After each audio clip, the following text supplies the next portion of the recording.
Hola, ¿qué tal? Me presento, mi nombre es Mayra Denise Uribe Escobar, soy participante activa de la comunidad mCoderaI. Ahorita les voy a explicar un poquito de qué se trata la comunidad, pero pues bueno, yo estudio la licenciatura en Matemáticas Aplicadas en la Universidad Autónoma de Querétaro y actualmente estoy trabajando como Data Modeling Lead en Data Infinity México, que justamente pues es trabajar con todo lo que tiene que ver con ciencia de datos, el modelaje de estos, etc.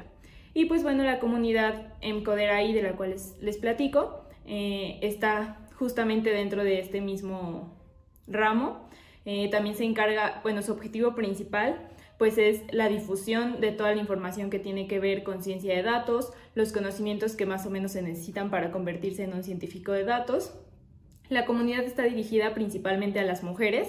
¿Por qué? Porque pues somos muy poquitas mujeres trabajando en todo esto de la tecnología, de la ciencia. Entonces, pues bueno, el objetivo de nosotros como comunidad es justamente darles ese empujoncito a las mujeres que tal vez tienen la idea de unirse a todo este ramo, pero pues tal vez tienen un poquito de miedo o no se sienten tan seguras. Entonces pues justamente es para enseñarles que sí habemos mujeres trabajando en todo esto, y pues obviamente lo que nos interesa es que cada vez seamos más para pues aportar lo que se necesita dentro de todo este mundo de la tecnología.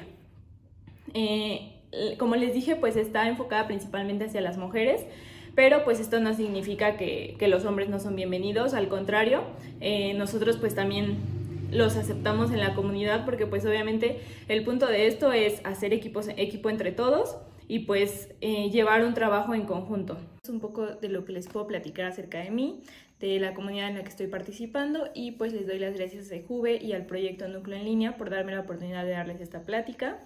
Me parece una iniciativa pues muy interesante que se acopla justamente a todo esto de la contingencia, de que nos tenemos que mantener en casa, pero pues bueno, todo este tiempo que tenemos justamente de estar en nuestras casas pues nos da la oportunidad de poder aprovechar ese tiempo para aprender un poquito más acerca de ciertos temas o empaparnos de la información que tal vez nos haya interesado.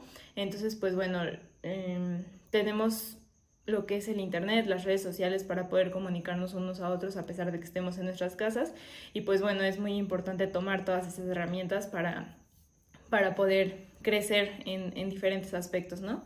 Entonces espero que se cumpla el objetivo con esta plática, que aprendan un poquito, y pues bueno, al final de todo esto les voy a dejar mis redes sociales para que me escriban por cualquier duda, comentario.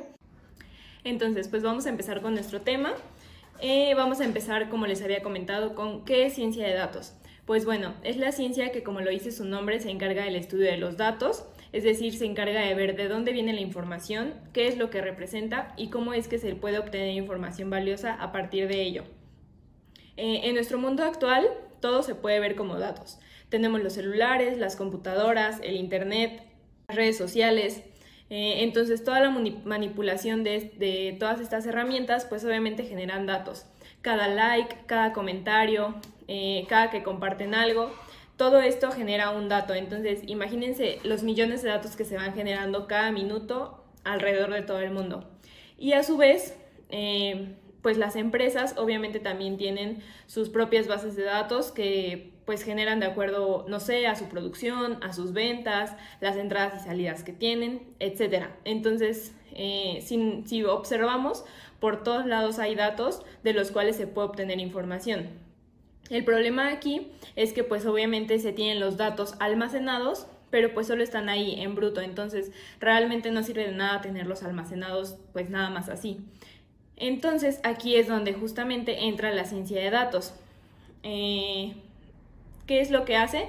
Pues como les comentaba, extrae estas grandes cantidades de datos y a través de la estadística, de las matemáticas y de la informática logra obtener patrones, observar el comportamiento de los datos, tal vez predecir el comportamiento que van a tener a futuro, y de esta forma se pueden obtener conclusiones para ciertas tomas de decisiones de acuerdo a cómo se va trabajando con lo que sea que se tenga. Normalmente lo que siempre se busca pues es aumentar ganancias, reducir costos, esas son las dos principales. Entre otras pues puede ser posicionarse en el mercado en un mejor lugar, pues de acuerdo a la competencia que se tiene, mejorar las ventas, tal vez cambiar la estrategia que se tiene dentro del marketing. En fin, se pueden resolver muchísimos problemas, y todo esto a partir de los datos que que se tengan para poder extraer información. Entonces, pues bueno, por eso es muy importante que todas las empresas y negocios ya empiecen a considerar como una necesidad el tener un científico de datos en su equipo de trabajo, porque pues obviamente esto va a tener, les va a dar ventaja sobre las demás, ya que van a poder tomar decisiones de forma acertada y objetiva. El primer concepto del que les voy a hablar es el de data mining o minería de datos, que como les decía viene englobado dentro del mundo de la ciencia de datos.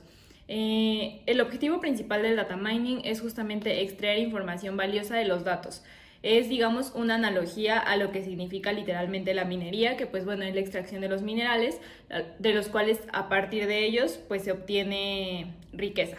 Entonces pasa lo mismo, pero en este caso digamos que los minerales pues es la información que se obtiene al buscar dentro de nuestras bases de datos. El data mining utiliza diferentes algoritmos, entre ellos son el clustering, la regresión, el agrupamiento, la generación de reglas, el análisis de secuencias, entre otros más. Dentro de un mismo proceso se pueden utilizar más de un algoritmo dependiendo del objetivo que se tenga planteado. Bueno, ahora sigue lo que es la inteligencia artificial, que en este caso siento que es un concepto que pues sí se escucha un poquito a menudo en el mundo. Tal vez no conocen como tal el concepto, pero pues bueno, sí es un poquito más conocido. Lo que es que es un campo científico dentro de la informática que se encarga de crear programas o mecanismos que imitan ciertos comportamientos humanos. Aún no se llega al punto en el que una máquina pueda tomar decisiones por sí misma, pero sí lo que se logra es que un sistema de inteligencia artificial a través de grandes cantidades de datos puede identificar patrones o tendencias y a partir de ello realizar ciertas acciones que nosotros le estemos indicando. Y estas acciones pues normalmente son cosas que nosotros realizaríamos. Entonces digamos que su objetivo pues es facilitarnos la vida porque puede hacer ciertas acciones por nosotros. Se puede ver mucho como por ejemplo en los carros autónomos de Tesla o bueno, ya hay otras empresas automotrices que igual lo están intentando aplicar justamente porque pues es algo que les está dando ventaja, ¿no? Entonces son cosas que a nosotros nos interesan porque como les digo pues nos hacen las cosas pues más fáciles porque evitamos hacerlo nosotros y lo hace una máquina por nosotros. Entonces, pues bueno, de esto se trata la inteligencia artificial. Dentro de la inteligencia artificial se desglosa lo que es el machine learning, que en este caso es una disciplina que crea sistemas que aprenden automáticamente. Es decir, que nosotros educamos a la tecnología para que corrija errores por sí misma. En este contexto, por aprender a lo que se refiere justamente es que a partir de los datos el algoritmo los revisa y entonces es capaz de predecir comportamientos futuros. El Machine Learning funciona mediante el entrenamiento del algoritmo, es decir, mientras más iteraciones tenga nuestro algoritmo, vamos a obtener resultados más óptimos. Dentro del Machine Learning existen dos tipos, es el aprendizaje supervisado y el aprendizaje no supervisado. El aprendizaje supervisado, como lo dice su nombre, nos permite ir vigilando los resultados que nos está dando nuestro algoritmo. ¿Por qué? Porque nosotros tenemos los datos de entrada y los datos de salida, es decir, sabemos qué es lo que nos tiene que dar el algoritmo como resultado y entonces a partir de ahí calificamos si está corriendo correctamente o no. Entonces, es la forma en la que nosotros validamos nuestro algoritmo. Por otro lado está el aprendizaje no supervisado, y en este caso pues nosotros nada más tenemos los datos de entrada, no sabemos cuál es la respuesta que nos tiene que dar. Entonces en este caso pues obviamente implica meterle los datos de entrada que tenemos, correr el algoritmo y ver cuál es el resultado que obtenemos. No podemos saber si es correcto o no, no podemos estar 100% seguros, pero pues bueno, aquí es donde entra un poco de la estadística, de las matemáticas, para justamente ver cuáles son los resultados que estamos obteniendo y a partir de ahí buscar la forma de validar nuestro algoritmo. Obviamente se tienen diferentes tipos de validaciones y pues bueno, esto ya son conceptos un poquito más específicos, pero como tal así es como trabaja el Machine Learning.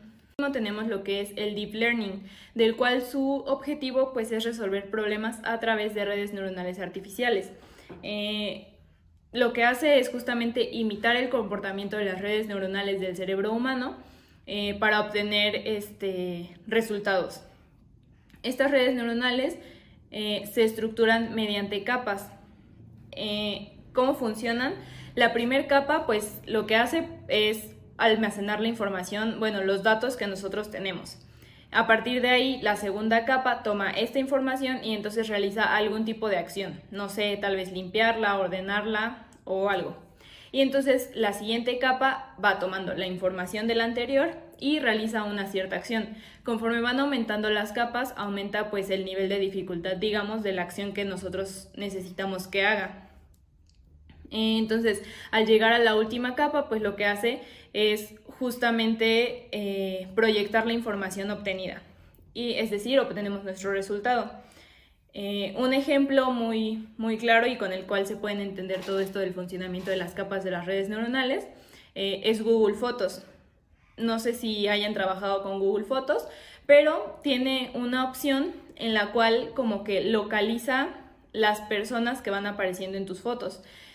Entonces, como tal, tú les puedes dar un nombre, no sé, te dice, ok, yo localizo esta cara. Y entonces dices, ah, ok, pues es mi papá. Entonces tú le dices a Google Fotos que esa persona va a ser tu papá. Y por otro lado, te enseña la foto de tu mamá y te dice, ok, también ubiqué a este personaje. Entonces ya, como tal, tú le vas dando los nombres a las personas que Google Fotos va identificando. Incluso puede identificar animales y objetos. Entonces, pues bueno, ya las identifica y entonces les pone un nombre. Pero ¿cómo logra esto? Pues bueno, digamos que la primera capa de Google Fotos, bueno, de las redes neuronales que trabajan en Google Fotos, la primera capa pues obviamente almacena todas tus fotos, ¿no? La segunda capa toma estas fotos, pero simplemente digamos que las tiene en blanco y negro. Entonces, a partir de blancos y negros, pues identifica ciertas formas y ciertas figuras. Y entonces pasa a la siguiente capa y la siguiente capa ya le da colores. Ok, entonces ya solo tenemos los colores. En la siguiente capa tal vez se mejora un poco la iluminación, las sombras y entonces así es como se va identificando la profundidad de las imágenes y pues obviamente se van localizando mejor las personas y los objetos que están dentro de la foto. La siguiente capa lo que hace es identificar líneas rectas. Entonces digamos que hace tu foto en líneas rectas.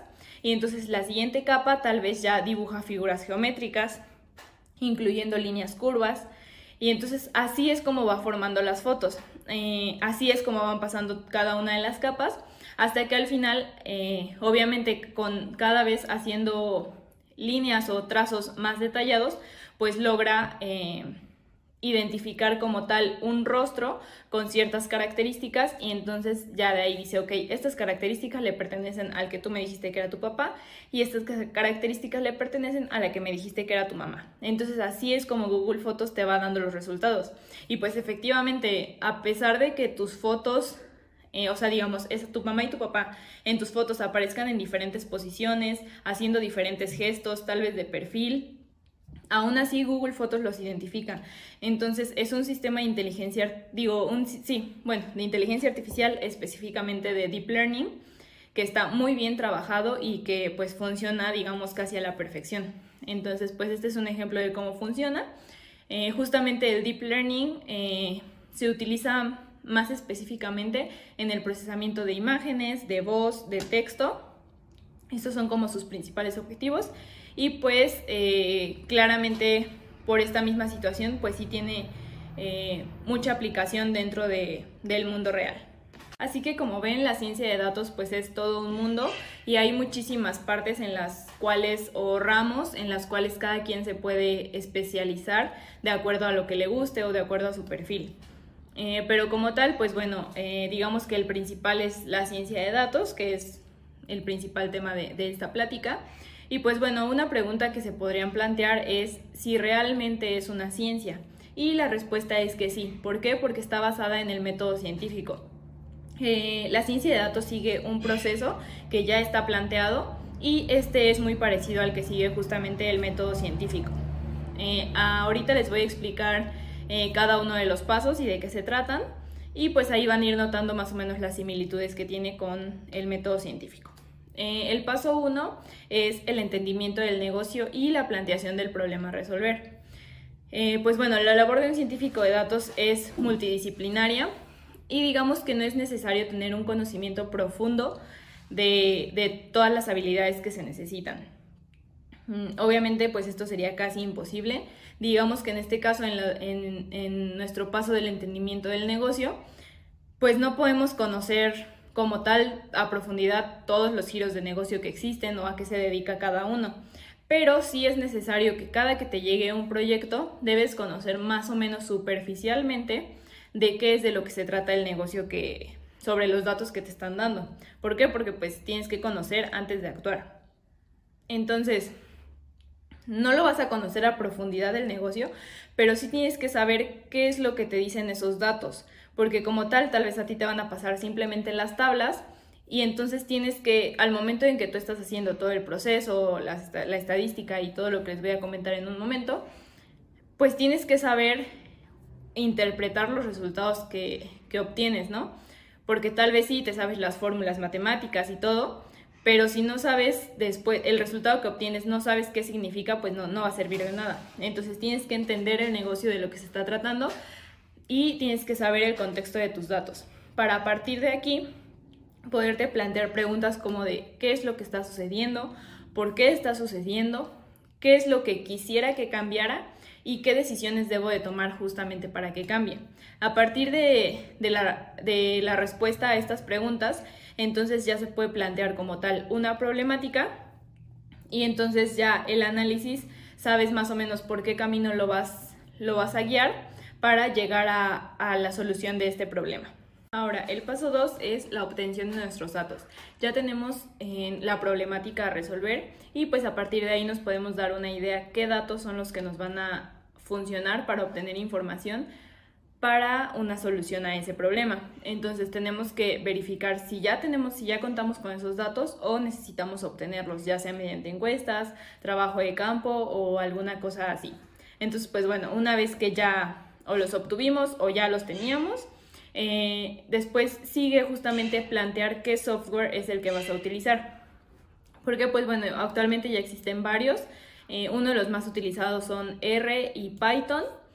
Entonces pues bueno, esos son los que normalmente se utilizan, pero pues obviamente existen otros más. Ya depende ahora sí que de cada quien cuál es el que maneja. Y pues bueno, una vez que ya elegiste cuál es el software que vas a utilizar, entonces es la parte de importar tus datos a ese software para a partir de ahí trabajar con ellos y manipularlos. Sigue el paso 3, que es preparar y limpiar nuestros datos. En este paso nosotros tenemos que seleccionar los datos que realmente nos van a ser útiles para sacar información valiosa. ¿Por qué? Porque pues obviamente los datos que nosotros vamos a analizar en este momento vienen tal cual como fueron recolectados y muchas veces en el proceso de recolección pues se tienen ciertos errores, puede haber datos nulos o datos duplicados y estos datos al hacer nuestro análisis estadístico o ciertos procedimientos pues nos puede provocar que el resultado no sea correcto. Entonces nosotros tenemos que limpiar estos datos de alguna forma. Hay dos formas, ya sea eliminar los datos o modificarlos de alguna forma. La parte de eliminarlos debemos de ser muy cuidadosos. ¿Por qué? Porque al momento de nosotros eliminar nuestros datos pues estamos modificando todo lo que tenemos. Entonces digamos que si tenemos muchos datos atípicos que nosotros queremos eliminar, cuando lo hagamos pues nos vamos a quedar casi sin datos, entonces no vamos a tener de dónde sacar información útil. Entonces si son muchos, aquí la solución en este caso sería mejor sustituirlos por otros datos o ver la forma de modificarlos o tal vez si son demasiados datos erróneos pues volver a hacer la toma de los datos, etc. Hay muchísimas opciones de cómo limpiar nuestros datos. Esto se hace igual en el software en el que estamos trabajando mediante diferentes funciones que nos ayudan justamente a primero identificar estos datos y después ver qué es lo que tenemos que hacer para limpiarlos. En la parte de identificarlos, pues también es en cierta parte ver por la razón por la cual están mal tomados estos datos. A partir de la razón podemos entonces decidir si los vamos a eliminar, los vamos a sustituir o de qué forma los vamos a limpiar. Pero esta parte es, digamos, en la que se lleva la mayor parte del tiempo del proceso. Debemos estar preparados para saber que pues entre este paso y el siguiente que ahorita les voy a explicar se lleva casi el 70% del proceso de ciencia de datos. Entonces pues sí es la parte más, digamos, tediosa, pero pues es una parte muy importante porque de acuerdo a cómo nosotros dejemos nuestros datos, es la forma en la que pues obviamente nuestros algoritmos y nuestros modelos van a trabajar a partir de ellos, y entonces el resultado pues obviamente va a depender de la forma en que nosotros lo limpiamos. Entonces es muy importante que nuestros datos queden perfectamente limpios. El cuarto paso es explorar nuestros datos. Como les dije, entre este y el paso anterior se van a llevar la mayor parte del proceso. Puede haber ocasiones en el que vayan de este al paso anterior y se tengan que regresar y así. Porque, pues bueno, en este caso, en la parte de explorar tus datos, lo que queremos es obtener más información acerca de nuestros datos.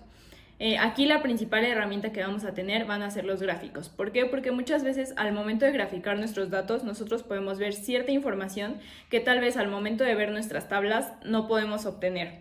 Esta información puede ser el comportamiento de tus datos, puedes encontrar la distribución de todos estos datos.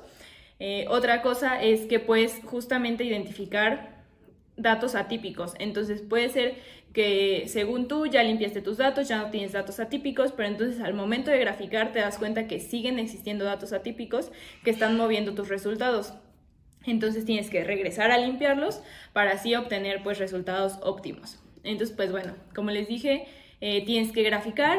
También puedes obtener ciertos patrones o tendencias que siguen tus datos, y a partir de aquí, en este paso ya puedes tener como que en mente un modelo que puedas aplicar a los datos para resolver tu problema. Tal vez no lo sabes específicamente, pero no sé, puedes decir, ok, en mis gráficas veo que mis datos se comportan de manera lineal. Entonces, de ahí te dice que tu modelo pues tiene que ser la ecuación de una recta. No sabes cuáles son los coeficientes que modelan como tal tus datos, pero ya tienes en mente la ecuación de la recta. Entonces ya sabes más o menos qué es lo que tienes que hacer. Y pues bueno, en este paso es donde se aplica un poquito más la estadística, porque justamente toda la información que tú sacas de las gráficas, pues la interpretas y la argumentas a través de la estadística básica. Entonces, porque pues obviamente todos los resultados que tú vas obteniendo tienen que tener un sustento y tienen que ser objetivos. Entonces aquí es donde entran todos los conceptos de la estadística, que como les dije eran la distribución, etcétera, para ver si, no sé, se comportan de manera normal. Y entonces esta es una característica que pueden tomar los datos, es decir, que siguen, digamos, una campana de Gauss. Entonces, si tú graficas y ves que tus datos sí forman esta curvita de campana, entonces sabes que se comportan de manera normal, y entonces puedes aplicar ciertos análisis estadísticos que requieren que tus datos sean normales. En caso de que veas que no son normales, entonces sabes que no puedes aplicar esos conceptos estadísticos. Si necesitaras aplicarlos, entonces es donde buscas ciertas estrategias para normalizar tus datos, y entonces a partir de ahí ya poder hacer los procesos que tú necesitas. Entonces, como les dije, esta parte es de hacer una cosa y otra, probar diferentes tipos de gráficas, buscar la relación entre dos variables es también muy importante. Entonces tal vez tengas que graficar, obviamente no vas a tener solo dos variables, tal vez vas a tener muchísimas, entonces vas a tener que graficar tomando una variable y después otra, ver cuál tiene más relación, etcétera. Entonces justamente por eso este paso es que te lleva pues la mayor parte del tiempo, pero pues es muy importante porque, como les dije, a partir de aquí te vas planteando cuál es el modelo que vas a utilizar. El paso 5 es la parte de modelar, que es donde justamente el modelo mental que ya tenías, entonces ya te dedicas a plantearlo de forma pues específica. Aquí entran principalmente los conocimientos matemáticos. ¿Por qué? Porque el punto es tu problema plantearlo de forma en que se pueda leer en un lenguaje matemático, es decir, mediante variables que formen una o más ecuaciones, que justamente son las que tienes que resolver para obtener el resultado de tu problema.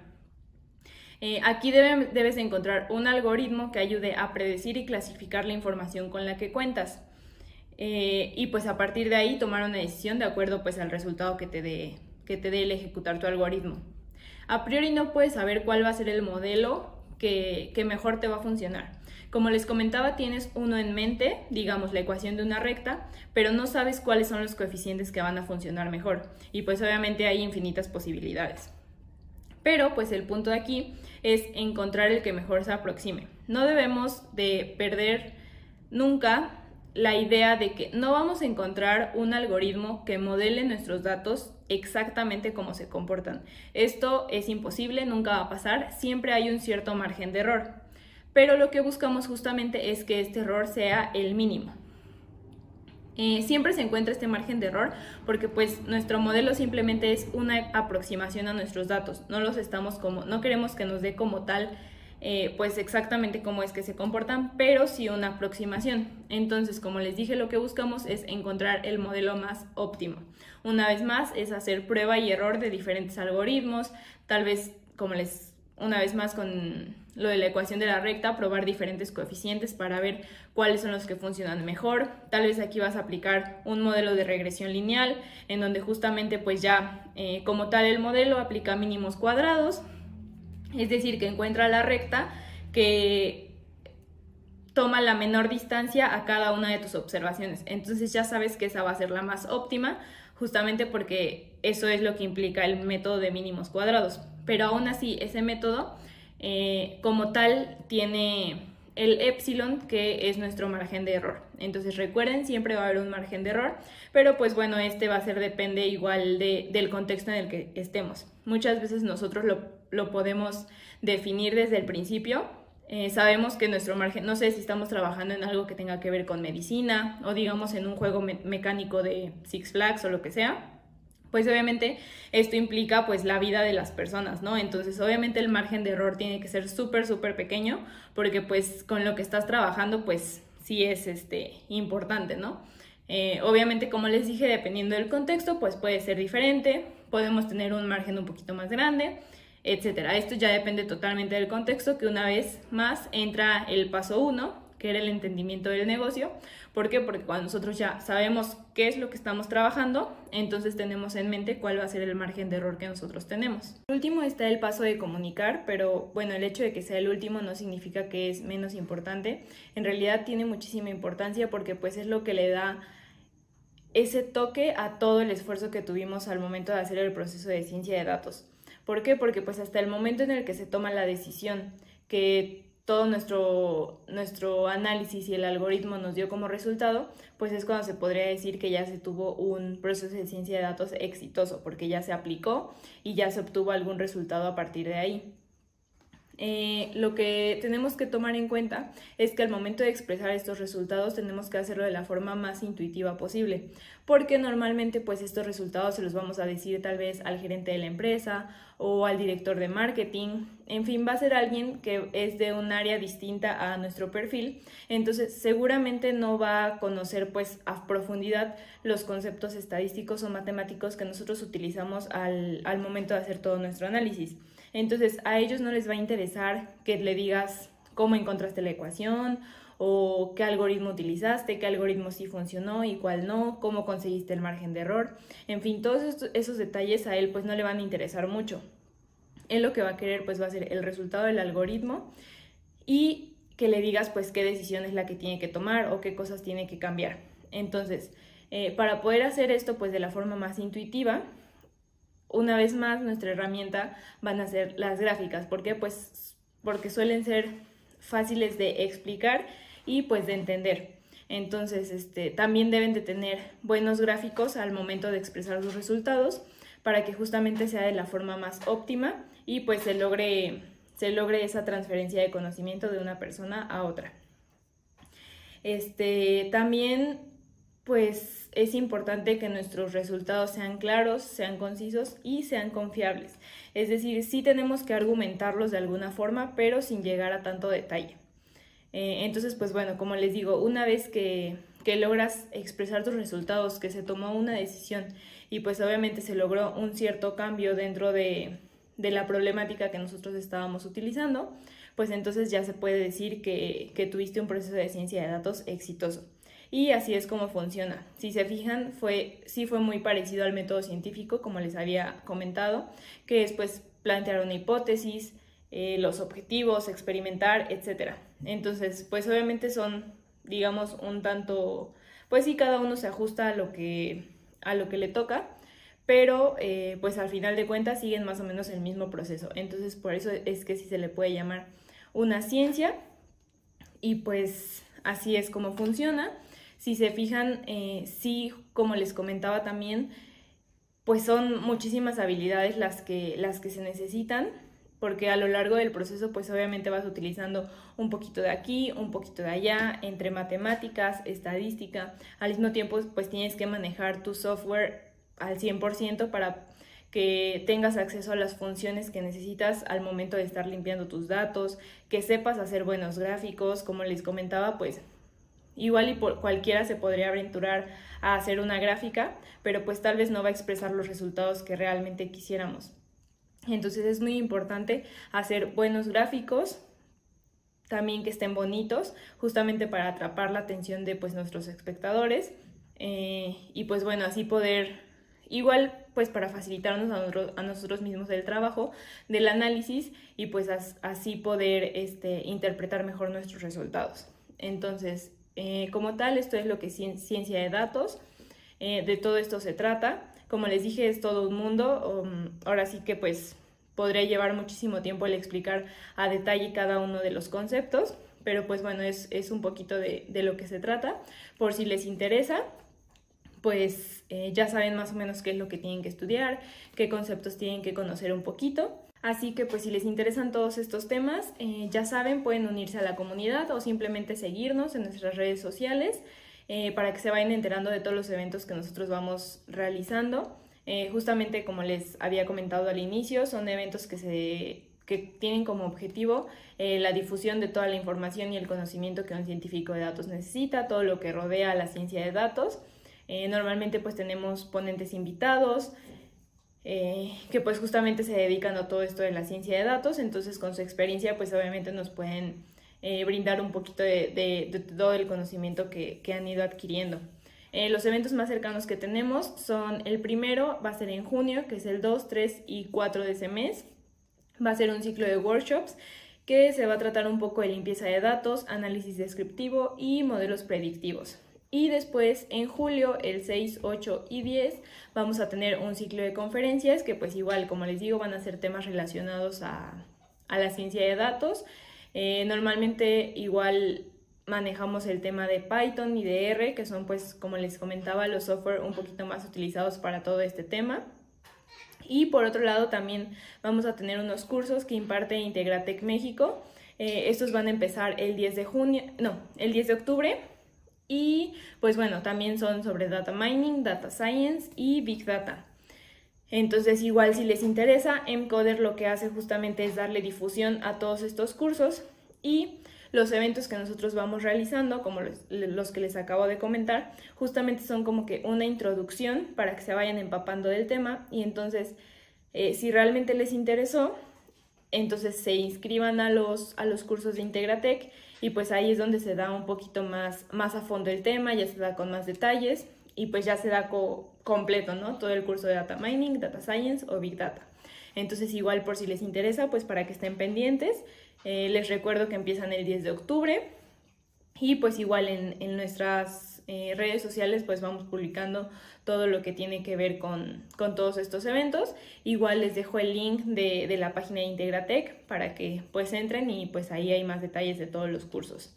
Y por último tenemos el bootcamp de WLab, que justamente es como que un aprendizaje continuo de 6 meses que se les va a dar a hombres y mujeres que estén interesados en dedicarse a todo esto, lo que es ciencia de datos. Durante los 6 meses se le van a dar todos los conocimientos que necesitan, desde las matemáticas, estadística, se les va a dar Python y R. Entonces pues bueno, para todos los que estén interesados es la verdad una súper oportunidad. Va a empezar el 22 de junio, igual está por verse si va a ser online o presencial, pero aquí les dejo la página de WLab, donde pues vamos a ir poniendo todos los detalles. Y como les dije, pues nuestras redes sociales. Aquí les dejo las mías. Cualquier duda o comentario que tengan pueden escribirme a mí o pues a la página ya de la comunidad. Y pues bueno, creo que eso es todo de mi parte. Les doy las gracias por haber visto este video, por haber participado.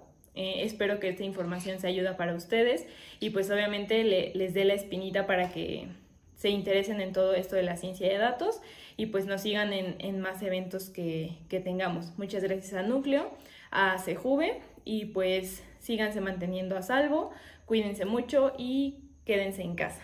Muchas gracias.